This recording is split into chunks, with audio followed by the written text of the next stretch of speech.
जय हिंद दोस्तों। आज मैं और एक नई वीडियो लेकर आया हूं जो बच्चों को रिक्वायरमेंट है जॉब के लिए। उसी के लिए देखिए जल विभाग नई भर्ती निकली है 2024 में। सही है। तो इसमें हम एप्लीकेशन को समझेंगे, यानी कि अप्लाई समझेंगे, कब करेंगे, क्वालिफिकेशन क्या है, पदों का वितरण एमटीएस में, डाटा ईओ में कितना है, एज लिमिट क्या है, छूट क्या है, एससी एसटी में है या नहीं है, ये सब चीज इस में हम डिस्कस करने वाले हैं। और वेतन कितना रहेगा, वेतन मैंने लिख ही दिया है। चयन प्रक्रिया कैसी है, कहाँ इसकी लोकेशन, यानी कि हर एक पद की डिस्कस करेंगे, हर एक पल को हम यहाँ व्यतीत करेंगे। चलिए समझते हैं हर एक पल को। तो चलिए ये है जल विभाग नई भर्ती 2024। क्लियर है। अगर अप्लाई डेट की बात की जाए तो इसकी अप्लाई डेट ये थी यानी कि 7 तारीख, यानी कि 9 जुलाई से ये चालू हो जाएंगे। लगभग एक महीने तक ये अप्लाई चलेगी। क्लियर है। अगर क्वालिफिकेशन की बात की जाए तो क्वालिफिकेशन इसमें ध्यान रखना केवल 10th पास है। 10th पास है। अब जिसने देखिए 10th पास है इसमें वो भी भर सकते हैं। देखिए जिसने अगर 12th कर रखी है वो भी फॉर्म को फिल कर सकता है। जिसने आप ग्रेजुएशन कर रखी है वो भी इस फॉर्म को फिल कर सकता है। अगर मैं डिप्लोमे की बात करूँ तो देखिए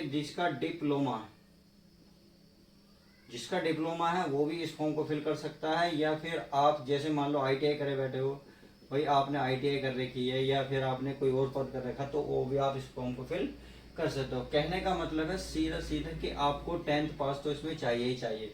परसेंटेज का कोई इशू नहीं है, कितनी परसेंट हो आपके लग जाएगा क्योंकि मेरिट बेस पर होगी।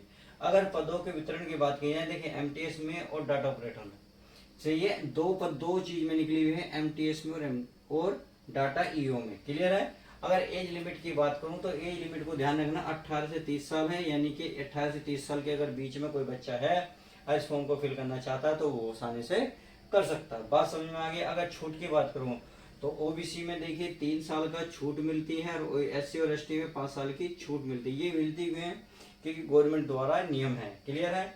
अगर मैं अब इसमें एग्जाम की बात कर लूँ, भाई आपने समझा 9 तारीख से अप्लाई हो रही है, क्वालिफिकेशन 10th पास है या आपने ग्रेजुएशन करी, कोई डिप्लोमा है या फिर आपने किसी प्रकार से कोई कुछ भी कर रखा तो बस फॉर्म को फिल कर सकते हैं। अगर एज लिमिट की बात हो 28 से 30 साल होती है।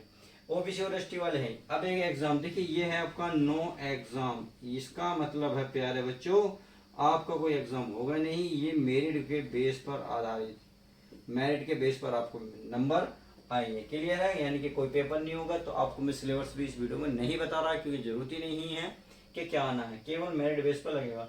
अगर वेतन की बात करूँ तो इसमें मैंने बताया थे 2 पद हैं।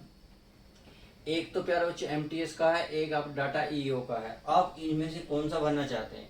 देखिए अगर एमटीएस की वेतन क्या है 19,084 रुपये है और डाटा क्या है 24,648 रुपये। क्लियर है। अब देखिए आप देखिए इनकी चयन प्रक्रिया एक ही है, यानी कि हाई स्कूल ही पास मांगा है दोनों की। वेतन बेशक अलग अलग है परंतु हाई स्कूल केवल हाई स्कूल सब में ही मांगा है। यानी कि आपको क्वालिफिकेशन इसमें 10th पास चाहिए चाहिए, चाहे आप ऊपर वाला भरो एमटीएस या डाटा ईओ भरो। क्लियर है। तो चलिए दोनों बात समझेंगे। अगर मैं चयन प्रक्रिया की बात करूँ, चयन प्रक्रिया इनकी नो एग्जाम। मैंने अभी बताया था कि इसमें कोई एग्जाम नहीं होना।